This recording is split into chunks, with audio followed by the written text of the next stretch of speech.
Picture this. You're standing on the porch of the house you spent 8 years paying for, the house you painted, repaired, and made into a home with your own two hands, and your own father is laughing in your face, saying, "You're homeless now, little girl." That's exactly where I found myself 6 months ago. While I was stationed halfway across the world in Okinawa, serving my country, my father and brother forged my signature, stole my house, and blew every penny on gambling debts. They thought I'd come home broken. They thought distance made me powerless. They didn't know I'd spent 5 months building a legal case that would destroy everything they thought they'd gotten away with. My name is Ingrid Myers. I'm 26 years old, a sergeant in the United States Marine Corps with 8 years of service. And this is the story of how my family tried to erase me, and how I made them regret it. If you're watching this, please subscribe and let me know where you're watching from. Let me tell you about 742 Maple Drive. It's not a mansion. It's not even close. 3 bedrooms, 1 bathroom, a porch that creaks when you step on the third board from the left. Sits on a quiet street in Jacksonville, North Carolina, about 15 minutes from Camp Lejeune. I bought it when I was 22 years old. Saved every penny from my enlistment bonus, every deployment stipend, every cent I didn't spend on things I didn't need. The VA loan made it possible. Zero down payment, 2.75% interest rate. I remember sitting at that closing table, signing my name over and over, thinking, this is mine. Nobody gave this to me. I earned it. The previous owners had let it go. Peeling paint, a roof that leaked in 3 places, a backyard that looked like a jungle. I didn't care. I saw potential. I spent my leave days with a paintbrush in my hand, rolling sage green onto the living room walls, because my mother always said green was the color of peace. I climbed up on that roof myself, YouTube tutorial playing on my phone, replacing shingles one by one. I planted tulips in the front yard, red ones, because they reminded me of the ones my mom used to grow before she got sick. On my bookshelf, I kept a framed photo from boot camp graduation day. 18 years old, scared out of my mind, but standing tall. That picture was the first thing I hung in my new house. The mortgage was $1,247 a month. I paid it myself, every single month. No help from anyone. I didn't know that the next time I walked through that door, everything I'd built would be gone. To understand what happened, you need to understand my family. My father, Harold Myers, spent 30 years as a plumber in Jacksonville. Decent work, decent pay, until a herniated disc forced him into early retirement. Now he lives off disability checks and bitterness. He's 58 years old and acts like the world owes him something. Then there's Derek, my brother. 32 years old, never held a job longer than 6 months. He's got excuses for everything: the economy, his bosses, his bad luck. What he doesn't mention is the gambling. Blackjack tables at the casino in Cherokee, poker games in back rooms, sports bets that never quite hit. My father worships him, always has. Derek's gonna make it big, he'd say. He just needs time. What about me? I was the daughter who disappeared at 18, the one who chose the Marines over staying home to take care of Dad after his surgery. In his eyes, I abandoned the family. I remember the day I left for boot camp. Derek was standing in the driveway next to his Mustang, the one Dad bought him for his 21st birthday. Cherry red, leather seats. Derek never paid for a single oil change. I drove myself to the recruiter's office in a rusted Honda Civic I'd bought with waitressing money. My mother died when I was 14. Ovarian cancer. After she was gone, there was no buffer between me and the reality of who my father was. He didn't hate me. He just forgot I existed. Unless he needed something. For years, I told myself distance would fix it, that if I just stayed away, the hurt would fade. I was wrong. In March, I got the orders. 6-month rotation to Camp Foster, Okinawa, Japan. Logistics unit. It was supposed to be routine, but there was a problem. My house. 6 months is a long time. Mail piles up, bills come due, pipes freeze in winter. I needed someone stateside who could handle the small stuff, pick up packages, pay the water bill if it slipped through autopay, call a repairman if the AC died. I thought about asking a friend from the unit, but most of them were deploying too. My neighbor, Mrs. Chen, was 82 and barely remembered my name. I didn't have many options. So I called my father. He sounded almost touched. "You're asking me for help?" Like I'd finally admitted I needed him. I drove up to his apartment, a cramped two-bedroom he'd rented after selling the family house, with a document I'd printed from a legal website. Limited power of attorney. I'd read every word 3 times. "This lets you receive mail, pay utility bills from my checking account, and call maintenance companies if something breaks," I explained. "That's it, nothing else." He nodded like he understood. I watched him sign it. I signed it. We got it notarized at the UPS store down the street. Before I left, I took a picture of every page and emailed it to myself. Just a habit from the military. Document everything.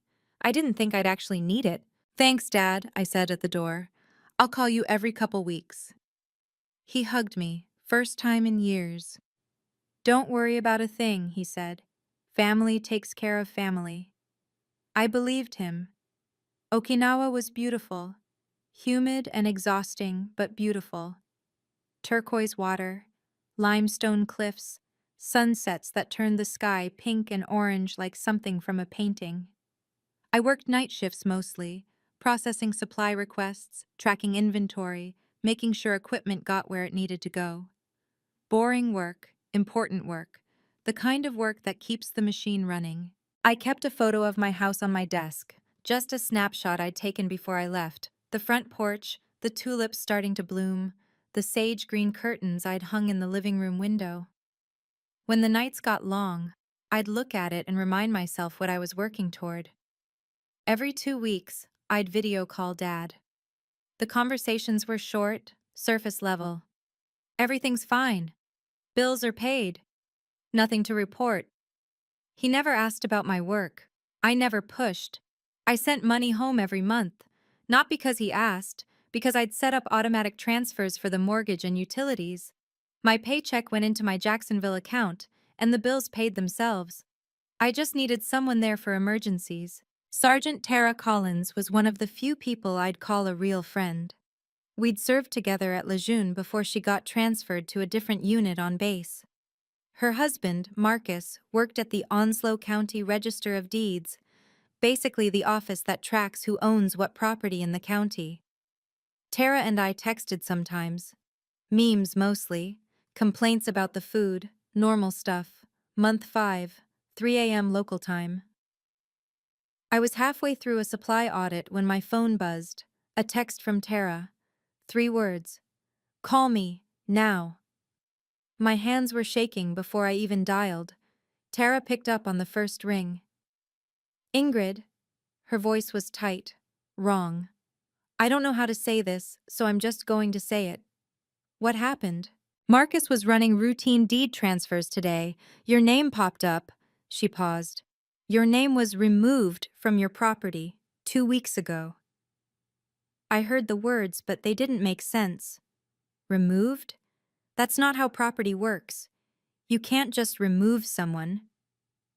There has to be a mistake. There's no mistake. The deed was transferred. Someone sold your house, Ingrid. It's in someone else's name now. I sat down on my bunk because my legs stopped working. Who? The new owners are Michael and Sarah Patterson. Young couple. They paid $187,000. Another pause. The seller of record is Harold Myers, acting under power of attorney for Ingrid E. Myers. My father. I couldn't breathe. "Ingrid? You still there?" "The money," I managed. "Where did the money go?" "I don't know. That's not in the deed records." I hung up, opened my banking app, scrolled through transactions, deposits, transfers. Nothing. No $187,000. No $100,000. No $10,000. The last deposit was my regular paycheck.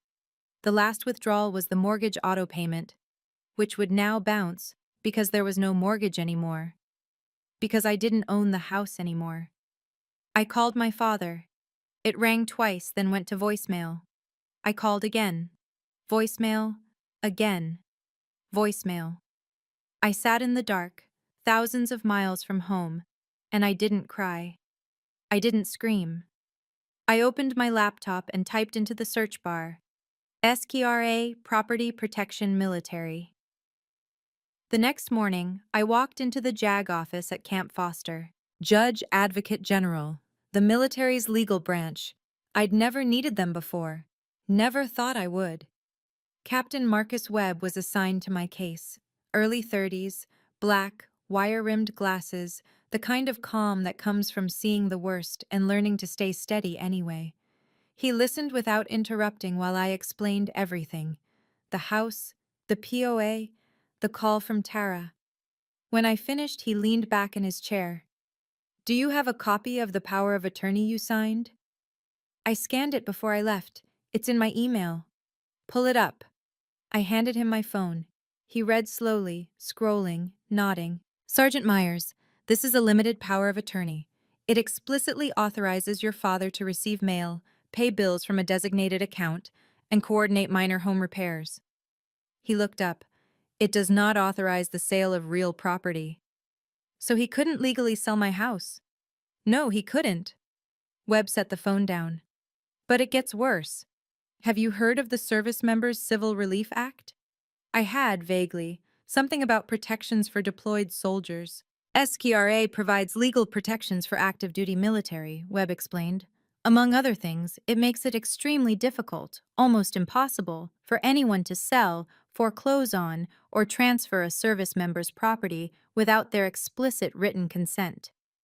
Your father didn't just exceed the POA. He may have violated federal law. May have? There's one more piece we need to check. He picked up his desk phone. I'm going to request a copy of the POA that was used to execute the sale, because if it's different from what you signed. He didn't finish the sentence. He didn't have to. It took 4 days. 4 days of waiting while Captain Webb worked the phones. 4 days of night shifts where I couldn't focus, of meals I couldn't taste, of staring at my phone like it might explode. On day 5, Webb called me back into his office. We got it, he said. His voice was strange, hard. He slid 2 documents across the desk. On the left, my limited power of attorney. The one I'd signed. The one that gave my father permission to pick up my mail. On the right, a general power of attorney. Broad, sweeping language. Full authority to sell, transfer, mortgage, or otherwise dispose of any and all real property owned by principal. My name at the bottom. But it wasn't my handwriting. I stared at the signature. It was close. Someone had practiced, but it was wrong. I always loop my G's. This signature had flat, angular letters. I always include my middle initial, the E between Ingrid and Myers. This signature had a gap where the E should be. This isn't my signature, I said. I know. Webb's jaw was tight. I had our forensic document specialist take a look. She compared it to your official service records. The handwriting is inconsistent with your known samples. So, who?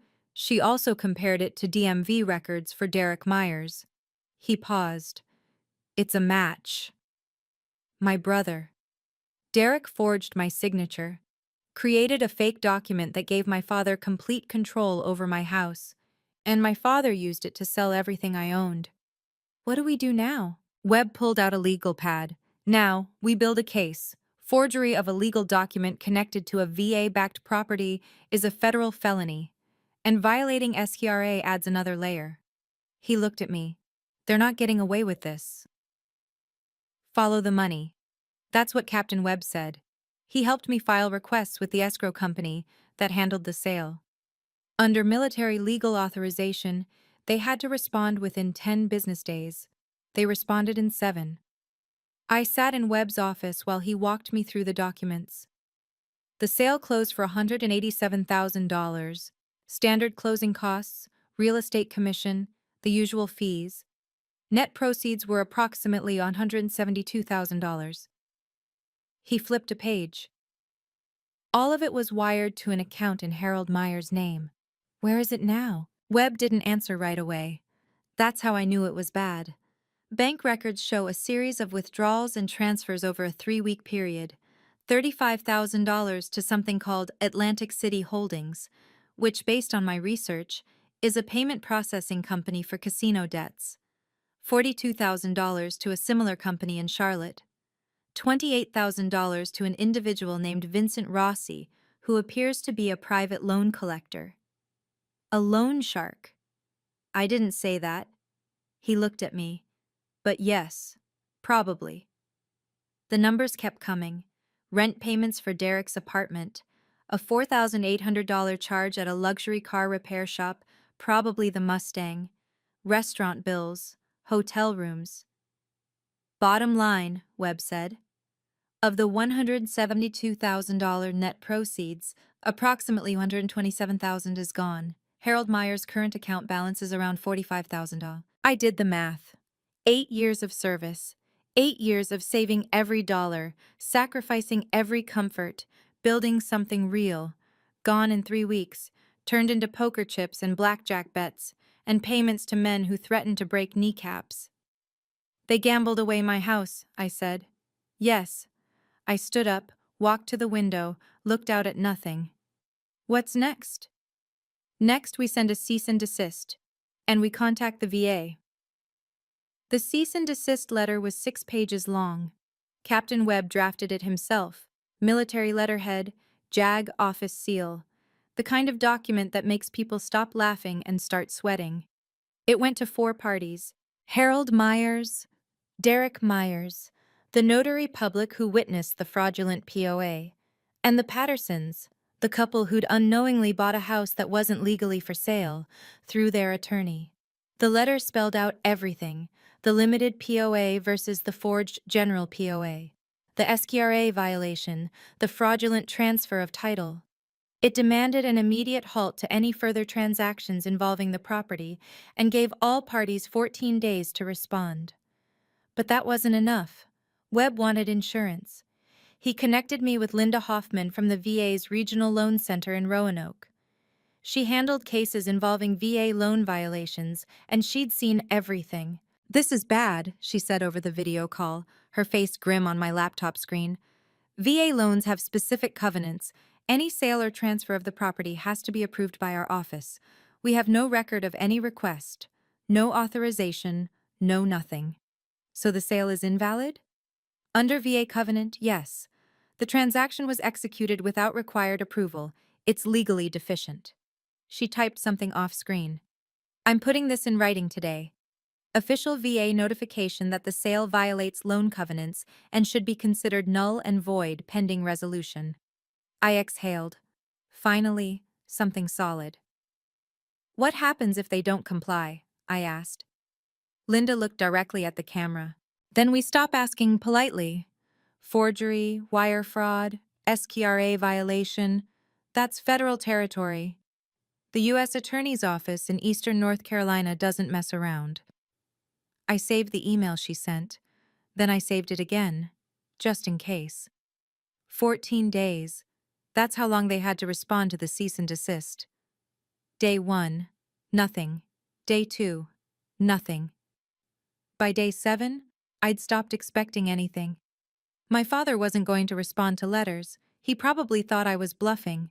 A girl playing soldier, waving around papers that didn't mean anything. Day 8 changed my mind. A text from Derek. Stop making this a big deal. It's just a house. You can buy another one. It's not it's. And he spelled another wrong the first time before autocorrect fixed it. Some things never change. I didn't respond. Day 10. My father called. I answered. I don't know why. Ingrid?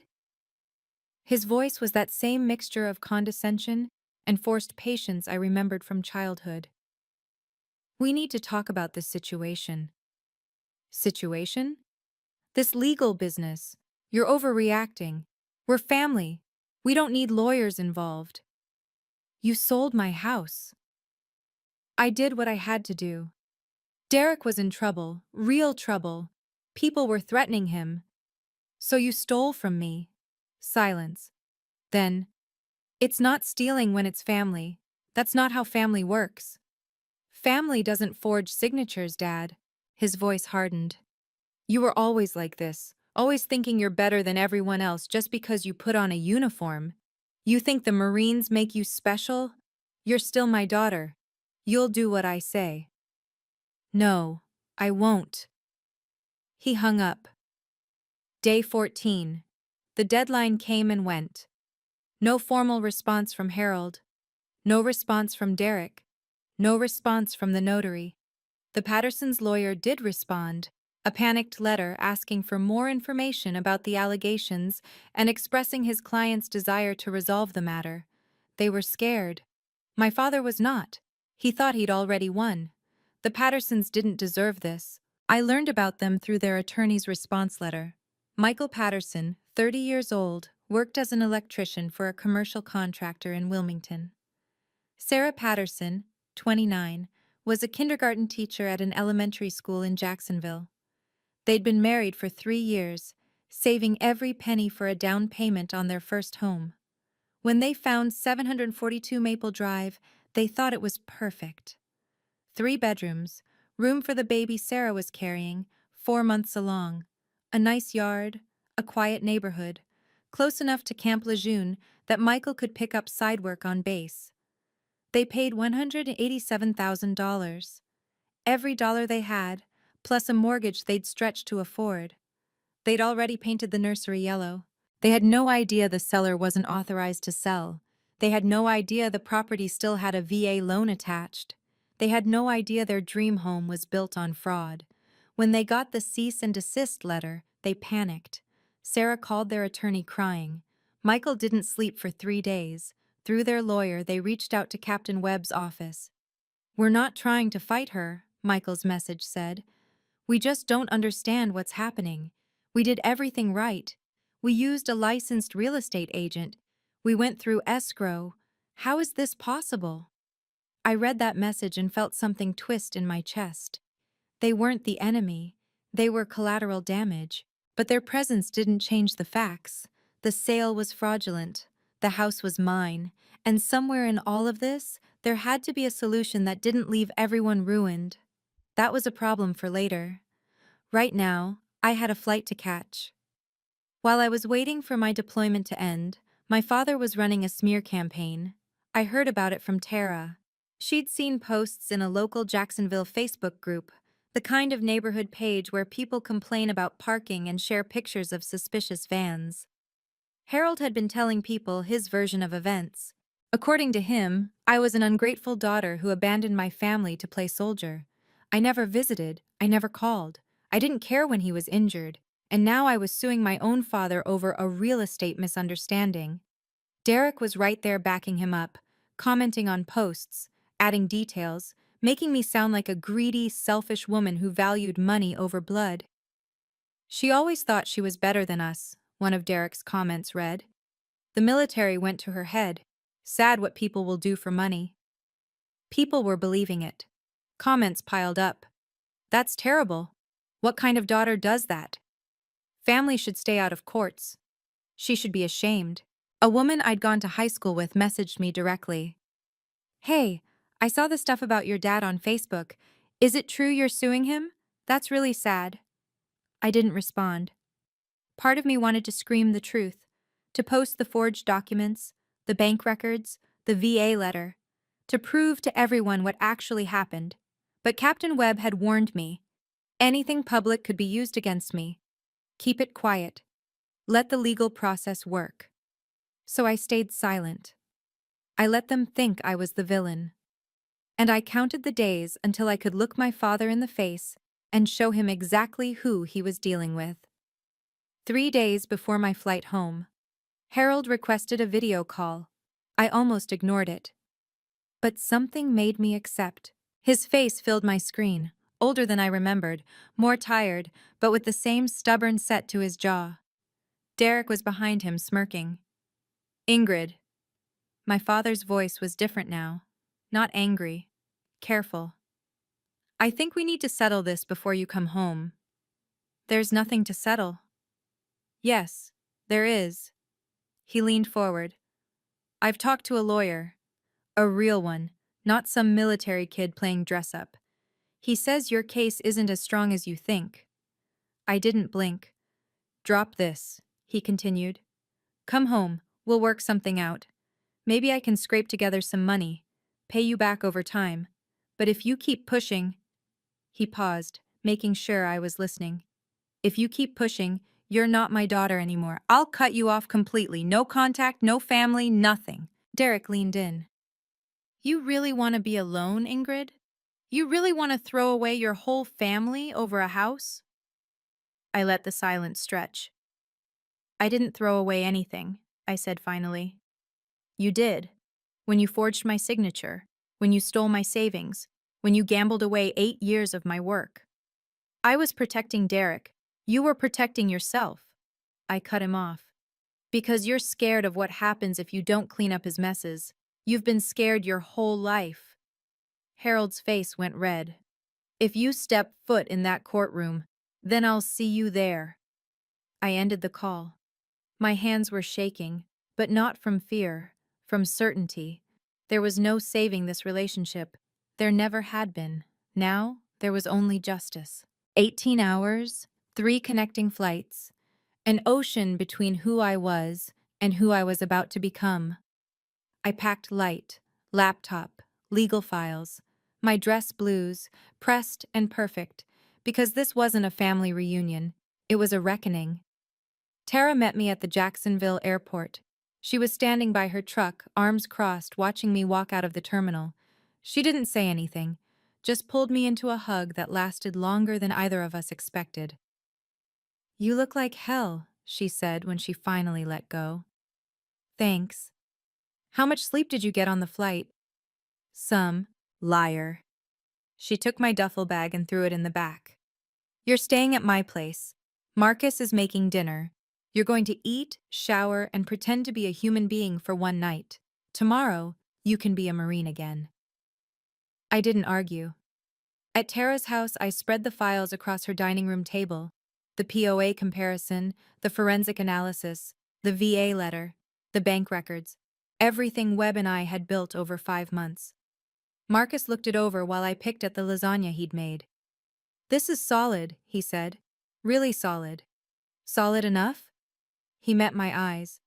Your father and brother committed federal fraud. On paper, there's no question. The only unknown is how it plays out in the room tomorrow. Tomorrow. The meeting at the real estate attorney's office. All parties present. The Pattersons, their lawyer, my father, my brother, and me. My phone buzzed. Captain Webb. The meeting is confirmed, 10 a.m. I'll be there an hour early to set up. See you then. I hung up. Tomorrow, everything changed. One way or another. Okay. Before we get to what happened at that meeting, I want to pause for a second. If you've ever been betrayed by someone you trusted, your family, your partner, anyone, drop a comment below and let me know. I read every single one, and honestly, your stories remind me I'm not alone in this. Also, if you're finding this helpful or you just want to see what happens next, hit that subscribe button and turn on notifications. Trust me, you don't want to miss how this ends. Now, let's keep going. The morning of the meeting, I made a decision. I drove to 742 Maple Drive. I told myself it was just to see it, to remind myself what I was fighting for. But that was a lie. Some part of me knew they might be there. Some part of me wanted them to be. I parked across the street. The tulips I'd planted were still there, red against the green grass. The porch still creaked. I could hear it from the car. Someone had changed the curtains to white, and standing on that porch, like they owned the place, because apparently they thought they did, were my father and my brother. Harold saw my car first. His eyes went wide, then narrow. Then he smiled. That smile, I got out of the car. I was in my dress blues, pressed, perfect, every medal in place. I'd earned every one of them. I walked across the street like I was walking into enemy territory, because I was. Well, well, Harold clapped slowly. The prodigal daughter returns. Derek laughed. Nice uniform. Did they give you that for paperwork duty? I stopped at the edge of the driveway, close enough to see their faces clearly, far enough to keep my control. You're homeless now, little girl, Harold said, spreading his arms wide. How's it feel? 8 years in the Marines and you can't even keep a roof over your head. Derek doubled over laughing. I didn't move. What's so funny? Harold's smile faltered. What are you grinning at? I was grinning? I hadn't realized. But yes, I was. See you at the meeting, I said, and I walked back to my car. Behind me, Derek's laughter had stopped. Good. They followed me. I was barely to my car when Derek jogged up, grabbing the door before I could close it. What was that? He demanded. What's with the smile? You think you're going to win this? I looked at his hand on my door, then at him. Remove your hand. He didn't. You've got nothing, he said. Dad talked to a lawyer, a real one. All that military crap doesn't mean anything. It's your word against ours. Behind him, Harold was walking over, slower, stiffer, but with the same arrogance. You think we're scared of some little cease and desist letter? Harold called out. I've lived in this town for 30 years. People know me. They trust me. Who are you? Some girl who ran off and never looked back. Derek leaned closer, dropping his voice. You were always jealous. Always angry that Dad loved me more. That's what this is about. You can't stand that I matter and you don't. I kept my voice level.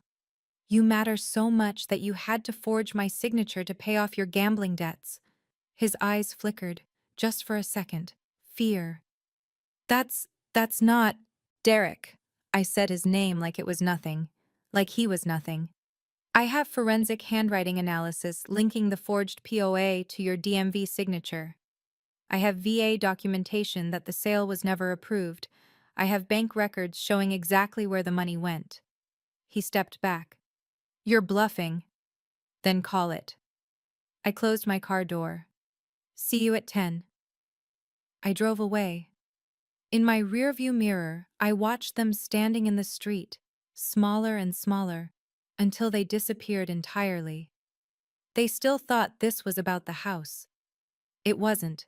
It was about who I was willing to become to protect what I'd built.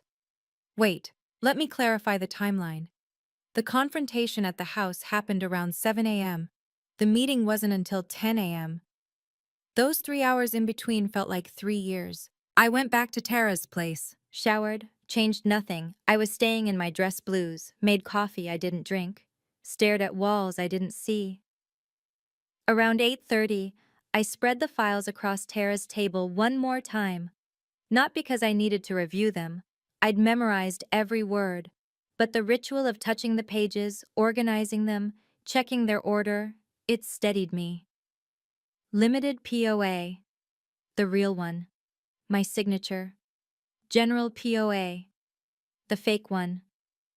Derek's forgery. Forensic handwriting analysis. Side-by-side comparisons. VA notification. Official letterhead. Transaction null and void. Bank records. Wire transfers. Casino payments. Cease and desist letter. Proof of delivery. Tara watched me from the kitchen doorway. You've got this, she said. I know. Then why do you look like you're about to throw up? I stopped arranging papers, looked at her. Because they're still my family. The word caught in my throat. Some part of me still wants them to apologize, to admit they were wrong, to be the people I needed them to be. Tara was quiet for a moment. They're not going to be those people. I know. Then stop wanting it. She walked over, put her hands on my shoulders. You can grieve who they should have been later. Right now, you need to be a Marine, clear-headed, focused, unstoppable. I took a breath. Unstoppable. That's right. I packed the files into my leather briefcase, the one nice thing I'd bought myself after making sergeant. 9:15 a.m. Time to go. Captain Webb was already at the coffee shop across from the attorney's office when I arrived. He was in his service alphas, the Marine equivalent of a business suit, impeccable and intimidating. 2 cups of coffee sat on the table, one untouched. "That one's yours," he said as I sat down. "You look ready." "I feel ready." "Good." He slid a tablet across the table. "Linda Hoffman will be joining via video conference.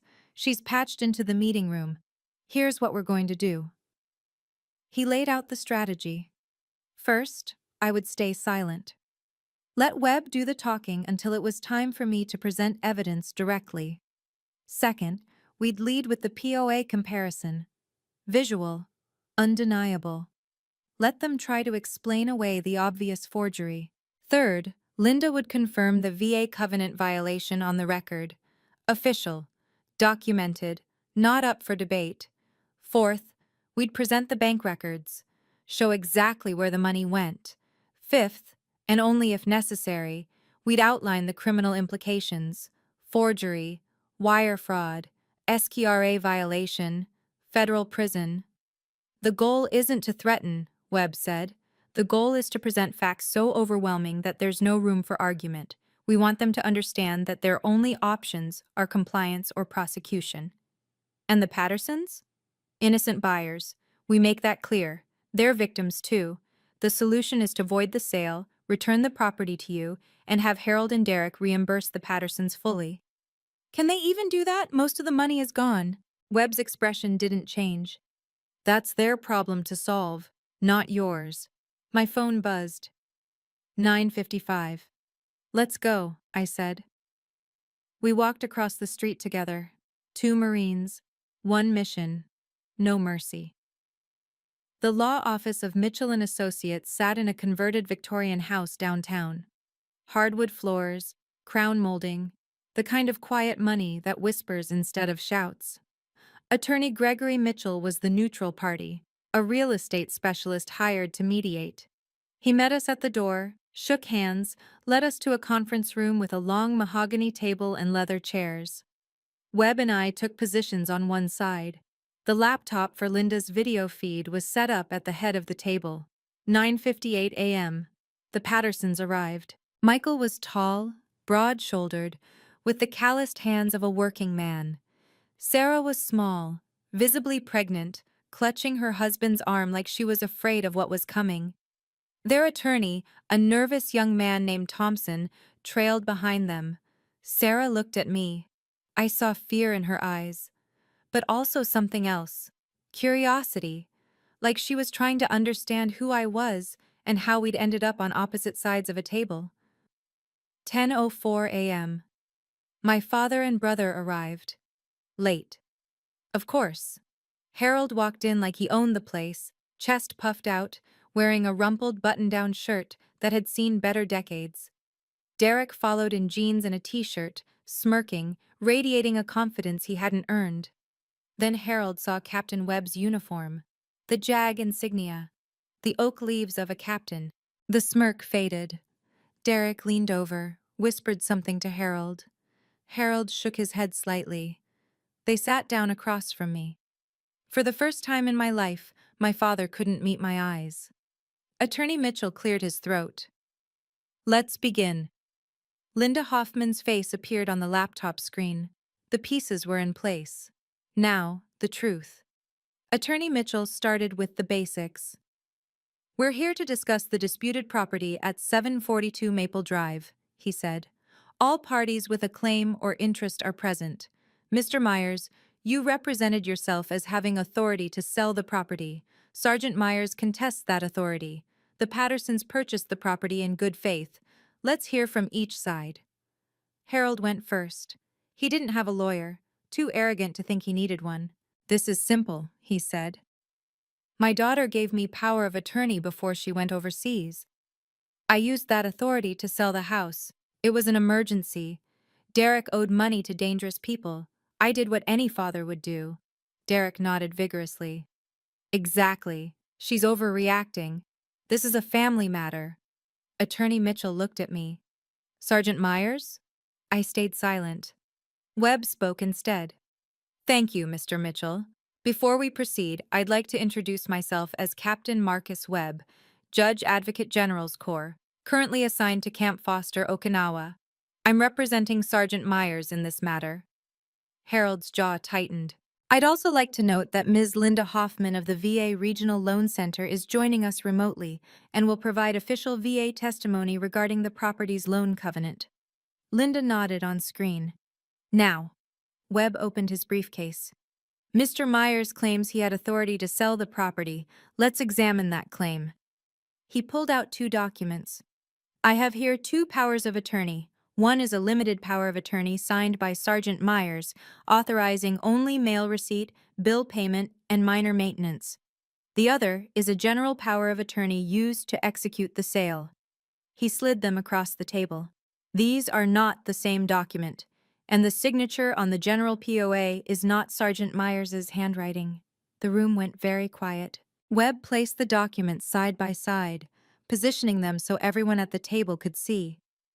On the left, he said, the limited POA signed by Sergeant Myers before her deployment. On the right, the general POA presented to the escrow company. He pulled out a 3rd document. This is a forensic handwriting analysis conducted by the U.S. military's Document Examination Unit. The analysis confirms that the signature on the general POA is inconsistent with Sergeant Myers's known handwriting samples from her service records. Harold's face was gray. Derek had stopped smirking. Furthermore, Webb continued, the analysis found that the signature is consistent with samples from Derek Myers's DMV records. The Patterson's attorney leaned forward.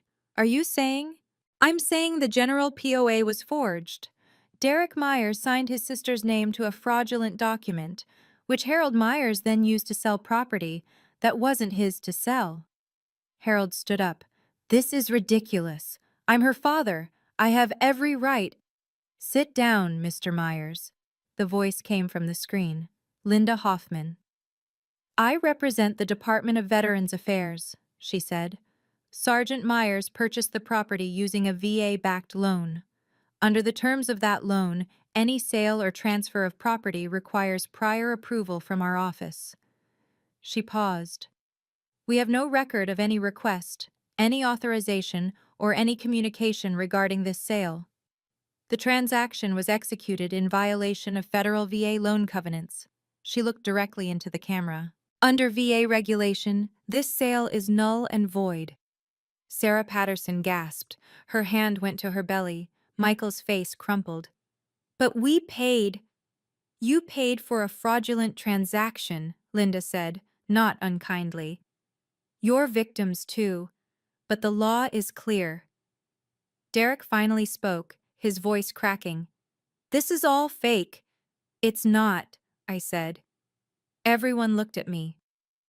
And I have more. I stood up. I'd been silent long enough. Everyone look at these signatures. I pointed to the documents Webb had laid out. The real one, my signature, has a loop on the G. I always write it that way. It's been in my handwriting since I was 12 years old. I tapped the forged POA. This G is flat, angular, no loop, because whoever wrote this never watched me sign my name. Derek shifted in his chair. Also, I always sign my full name, Ingrid E. Myers. The E is for Elizabeth, my mother's name. I've never signed a legal document without it. I pointed to the forgery. No E, just a gap, because the person who wrote this didn't know. I looked at my brother. But you should have known, Derek. You grew up in the same house as me. You watched me sign birthday cards, permission slips, school forms. How did you not know how I sign my name? His face went white. I didn't. The forensic analysis matched your handwriting. Not Dad's, yours. You forged my signature on a federal document connected to a VA loan. I let that sink in. That's a felony. Up to 10 years in federal prison. Up to $250,000 in fines. Harold grabbed Derek's arm. Don't say anything. Too late. Webb pulled out another document. We also have bank records showing the $187,000 from the sale was deposited into Harold Meyer's account and subsequently transferred to casino debt collection agencies, private loan collectors, and personal expenses. He slid the paper to the center of the table. Mr. Myers, Mr. Myers. He addressed both of them with the same name, the same disgust. You didn't just steal from your daughter, you gambled away her life savings. The room was silent. Attorney Mitchell removed his glasses and rubbed his eyes. Harold crumbled. I'd never seen it happen before, never seen my father's arrogance crack open and reveal the weakness underneath. But watching him now, slumped in his chair, hands trembling, I understood something. He'd never been strong. He'd just never been challenged. You don't understand, he said, his voice breaking. Derek was going to get hurt. These people, they weren't the kind you can negotiate with. They threatened to break his legs. They knew where I lived. Then you should have called the police, I said. The police? He laughed bitterly. And tell them what? That my son owes money to loan sharks? They'd arrest Derek, not the criminals. So instead you stole from me. He flinched like I'd hit him. I thought... He stopped, started again. I thought I could fix it. Sell the house, pay off Derek's debts, and then... I don't know. Explain it to you later. Make you understand. Make me understand that you valued his gambling addiction more than 8 years of my work? That's exactly what it is. I kept my voice level, steady. I wouldn't give him my anger. He hadn't earned it. You had options. You could have called me, told me the truth, asked for help, but you didn't. Because you knew I'd say no, and you didn't care. Derek tried to interrupt. You always... Be quiet, Derek. The words came out sharp enough to cut. You forged my name. You're not a victim. You're not even a participant in this conversation anymore. He shut his mouth. Harold looked at me with something I'd never seen in his eyes before. Not love, not even regret. Fear. What happens now? He whispered. I turned to Captain Webb. Tell him. Before Webb could speak, Sarah Patterson stood up. Her chair scraped against the hardwood floor. Her hands were shaking, but her voice was steady. Can I say something? Attorney Mitchell nodded. She looked at me, really looked at me. Not with the fear I'd seen earlier, but with something else. Recognition. We didn't know, she said. I swear to God, we didn't know. We went through a real estate agent. Everything was official. We did title searches, inspections, all of it. I believe you. Her eyes widened. She hadn't expected that. I know you're not the bad guys here, I continued. You bought a house. You were building a life. You didn't ask for any of this. Michael Patterson spoke up. But we're living in your house. The nursery. His voice broke. We painted it yellow. Sarah's mom gave us a crib. Sarah put her hand on his arm. Then she turned to my father. You sold us a home that wasn't yours to sell, she said. Her voice was quiet, but it cut through the room. We gave you every dollar we had, and you knew. You knew it was wrong, and you did it anyway. Harold wouldn't look at her. We're not fighting Sergeant Myers, Sarah said to Attorney Mitchell. We understand the house isn't legally ours. She touched her belly. We just need to be okay. I spoke before I could second-guess myself. I'll give you 60 days to find somewhere new, not 30, 60. And if there's anything I can do to help, veteran networks, housing resources, I'll make calls. Sarah's eyes filled with tears. Why would you do that? Because I know what it feels like to lose your home, and I won't be the one who does that to you. Attorney Mitchell cleared his throat. The room fell silent. Even Derek, who had been twitching nervously in his chair, went still. Based on the evidence presented, Mitchell began, reading from notes he'd been making, it is the conclusion of this mediation that the sale of property at 742 Maple Drive was executed fraudulently and in violation of both the terms of the original power of attorney and federal VA loan covenants. Harold's head dropped. The sale is hereby recommended for judicial nullification. Title should revert to the original owner, Sergeant Ingrid E. Myers. I felt the words land, but I didn't let myself react, not yet. Regarding restitution, Mitchell continued, Harold and Derek Myers are jointly liable for the $187,000 paid by the Pattersons, plus reasonable legal fees and damages, estimated at $15,000 to $20,000. I don't have that money, Harold said weakly. That's not Sergeant Myers' concern, Mitchell replied. You have 90 days to establish a repayment plan. Failure to do so will result in civil judgment against your assets, and the case file will be forwarded to the U.S. Attorney's Office for potential criminal prosecution. He turned to Derek. Mr. Derek Myers, the evidence of document forgery is substantial. The matter will be referred to federal investigators. You should retain criminal defense counsel immediately. Derek looked like he was going to be sick. Finally, Mitchell said, Ms. Hoffman, can you confirm the VA's position? Linda's face on the screen was impassive. Confirmed. The VA considers this matter closed in favor of Sergeant Myers. We will cooperate fully with any criminal investigation. Mitchell set down his pen. I think we're done here.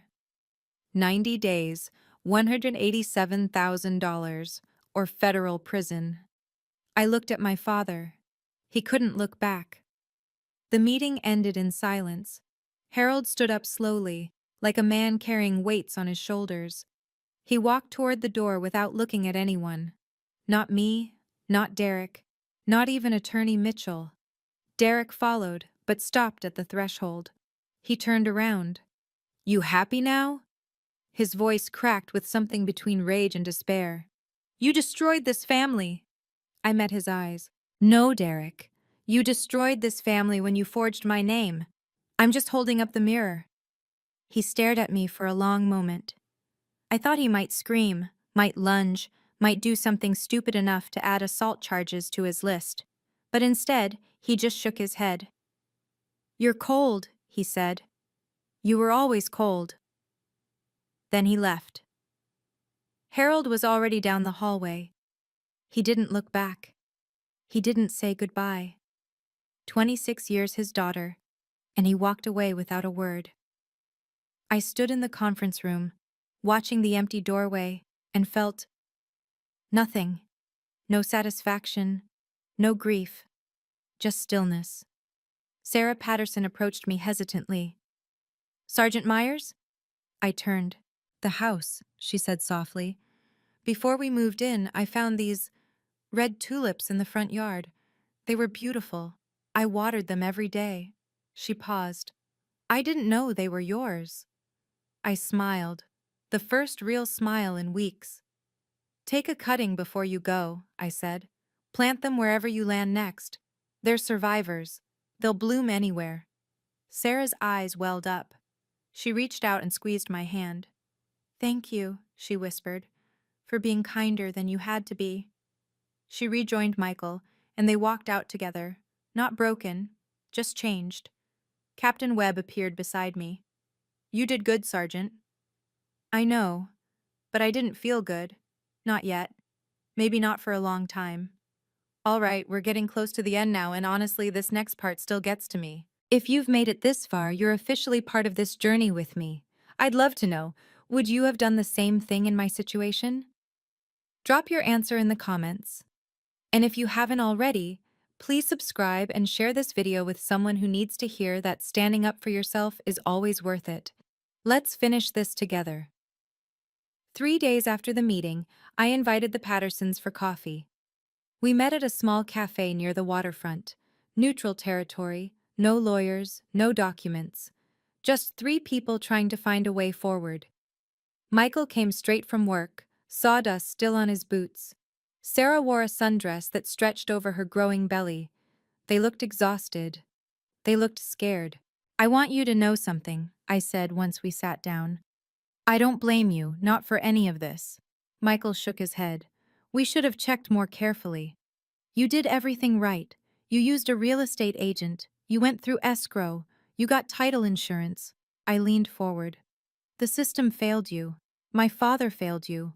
But you didn't do anything wrong. Sarah's shoulders dropped. some tension she'd been carrying since that conference room finally released. I've been thinking, I continued, about how to make this work. Here's what I'm proposing. I laid it out. 60 days, not 30. I'd connected with a veteran housing organization that helped military families find temporary rentals. Marcus had contacts there from his work at the Register of Deeds. They'd found two options already, both within the Pattersons' budget. Once my father makes restitution, or once the court orders it, you'll get every dollar back, I said, including what you spent on lawyers. Michael stared at his coffee. Why are you doing this? You'd be within your rights to just throw us out. Because I know what it's like to lose everything overnight, to have the ground pulled out from under you. I met his eyes. I won't do that to someone else. Especially not. I looked at Sarah's belly. Not when you're building something new. Sarah reached across the table and covered my hand with hers. You're nothing like they said you were. No, I agreed. I'm not. 2 weeks later, Captain Webb called. The U.S. Attorney's Office for the Eastern District of North Carolina has opened an official investigation. I was sitting on Tara's porch, watching the sunset. The phone felt heavy in my hand. Tell me. They're looking at 3 charges. First, forgery of a legal document connected to federally backed property. That's a Class D felony. Second, wire fraud. The electronic transfer of funds from the fraudulent sale crosses state lines, which makes it federal jurisdiction. Third, conspiracy to commit fraud, since there's evidence both Harold and Derek planned this together. I'd known it was coming, but hearing it out loud made it real in a way it hadn't been before. What are they facing? Derek is in serious trouble. The forgery charge alone carries 5 to 10 years. Wire fraud adds another potential 5. If convicted on all counts, he's looking at 10 to 15 in federal prison. Webb paused. Harold is complicated. He used the forged document, but he didn't create it. His exposure is probably 2 to 5 years, or possibly a plea deal for probation and restitution. Have they been contacted? Yesterday. Both were served with subpoenas. Derek apparently tried to blame Harold. Harold tried to blame Derek. A hint of dark amusement entered Webb's voice. The prosecutor said it was the fastest mutual self-incrimination he'd ever seen. I should have felt something. Triumph, satisfaction, closure. Instead, I felt hollow. Ingrid? Webb's voice softened. You okay? I don't know. I watched the last sliver of sun disappear below the horizon. I thought this would feel like victory, but they're still my family. Or they were. Families aren't always what we need them to be. No, I agreed. They're not. Money has a way of clarifying things. Within a month of the federal investigation announcement, Harold and Derek's lawyer, they'd finally gotten one, a public defender who looked perpetually exhausted, reached out with a settlement proposal. They wanted to avoid prison. They were willing to pay. Here's what they put together. Derek's Mustang. The cherry red one Dad had bought him for his 21st birthday. They sold it for $12,000. Derek didn't even fight it. First time in his life he gave up something without whining. Harold's house. The 2-bedroom apartment where he'd been living since retirement was actually a condo he owned outright. On the market, $145,000. That left $30,000 outstanding. Derek agreed to a payment plan, $500 a month for 5 years, garnished directly from whatever wages he managed to earn. Given his work history, that number might as well have been $1 million. The Pattersons got their money back, all of it, $187,000 plus $8,000 in legal fees. Their attorney called to confirm the wire transfer. Sarah cried on the phone. Harold had to move into a rental apartment. First time in his life he didn't own property. First time in his life he had to answer to a landlord, pay rent on time, follow someone else's rules. Derek had to get a job, a real one. No more waiting for his break. No more poker games in back rooms. His first paycheck went directly to the restitution fund. And me? I didn't take a cent from either of them. I didn't want their money. I wanted them to understand what it costs to steal from someone who had nothing but what she built with her own hands. The money they paid went to the Pattersons. The house came back to me. That was enough. 6 months after the meeting at Attorney Mitchell's office, the federal court handed down its verdict. Derek Michael Myers, guilty on 2 counts: forgery of a federal document and conspiracy to commit fraud. Sentenced to 3 years in federal prison, with 18 months to be served and the remainder suspended pending good behavior and continued restitution payments. Harold Eugene Myers, guilty on 1 count: fraudulent use of a forged document. Sentenced to 2 years probation, 200 hours of community service, and a permanent restriction prohibiting him from serving as power of attorney or fiduciary for any person. I didn't attend the sentencing. Captain Webb offered to fly me to the courthouse, but I declined. I'd already said everything I needed to say in documents, in testimony, in the evidence that spoke for itself. I didn't need to watch my father and brother walk out of a federal courtroom in handcuffs to know that justice had been done. Webb called me afterward. "Derek is being processed at FCI Butner," he said. "Medium security. He'll be eligible for early release in about 14 months if he behaves." And Harold? Checking in with the probation officer monthly, doing his community service at a highway cleanup crew. Webb paused. The judge told him it was one of the most egregious cases of family betrayal he'd ever presided over. I sat with that for a moment. "I don't feel sorry for them," I said finally. "You shouldn't. But I don't feel happy either." Webb was quiet for a moment. Then, "That's probably the healthiest response you could have. This wasn't about revenge. It was about reclaiming what was yours.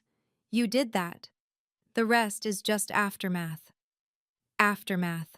That's exactly what it was. The day I walked back into 742 Maple Drive, I almost didn't recognize it. The Pattersons had been kind. They'd cleaned before they left. Floors swept, counters wiped, windows washed. But the house was empty now. Bare walls, bare rooms. Nothing left but the bones of what I'd built. I stood in the living room where I used to have a couch, a bookshelf, a framed photo from boot camp. All of it was gone, sold or donated when my father needed to squeeze out every last dollar for Derek's debts. The sage green paint was covered now. Someone had repainted it beige, landlord neutral. I walked through each room slowly, the kitchen where I'd learned to cook actual meals instead of MREs. The bathroom with the faucet I'd fixed myself after watching YouTube tutorials for 3 hours. The bedroom where I'd slept on a mattress on the floor for the first 6 months because I couldn't afford a frame.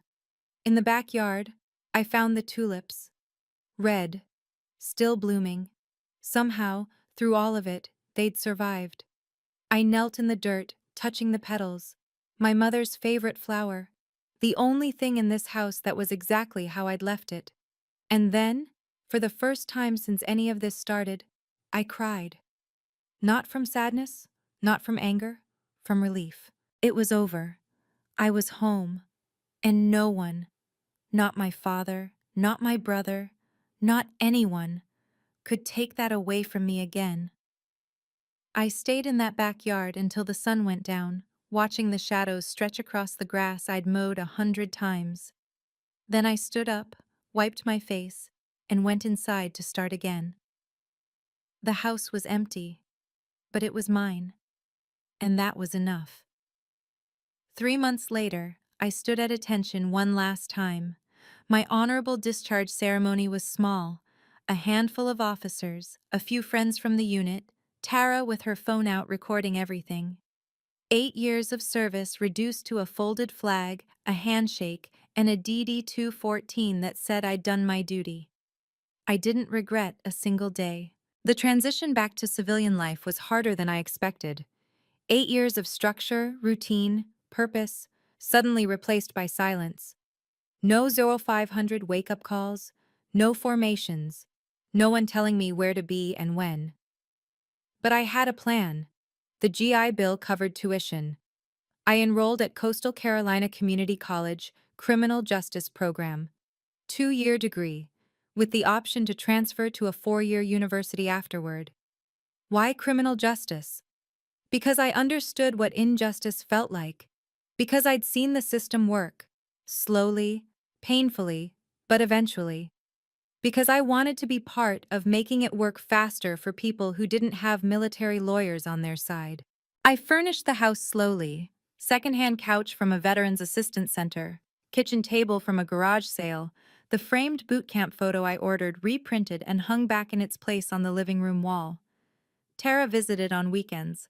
We'd sit on the porch, drinking beer, watching the neighborhood settle into evening. "You doing okay?" she asked once. "I think so." "You talk to your dad?" "No." "Your brother?" "Definitely no." She nodded, didn't push. "You know what I've learned?" I said. "Family isn't the people who share your blood. It's the people who show up when everything falls apart." She clinked her bottle against mine. "Then I guess I'm family." "You always were." The tulips bloomed again that spring, red as ever, so that's my story. It's not pretty. It's not the kind of family reunion anyone dreams of. But it's real. And if it helps even one person realize they deserve better, then every sleepless night was worth it. Here's what I learned. Not every family is safe. Not every parent deserves forgiveness. Not every sibling is worth saving. Blood doesn't give anyone the right to betray you. And walking away isn't abandonment. Sometimes it's survival. I used to believe that family meant unconditional loyalty. That no matter what my father did, no matter what Derek cost me, I owed them something just because we shared DNA. I don't believe that anymore. What I believe now is this: you owe people what they earn. Respect is earned, trust is earned, loyalty is earned, and if someone takes from you your money, your home, your peace of mind, you have every right to take it back. I didn't destroy my family. My father and brother destroyed it long before I came home. All I did was refuse to be buried in the rubble. If you're watching this, and you've been where I was, manipulated, stolen from, gaslit into thinking it was your fault, know that you're not alone, and you don't have to stay quiet. Document everything. Know your rights. Find allies who believe you.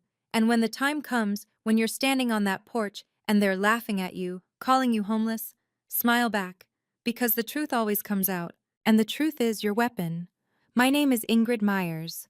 I'm a veteran of the United States Marine Corps. I served my country for 8 years, and this is my house. If you're watching this, please subscribe and share with someone who needs to hear that standing up for yourself is always worth it. Check out the links in the description for more stories like mine. Thank you for watching. Thank you for listening. And remember, your story matters too. That's my story. If this resonated with you, I'd love for you to subscribe to this channel and turn on notifications so you don't miss the next one. Drop a comment and tell me, what would you have done in my situation? I read every single comment, and honestly, your words keep me going. Thank you for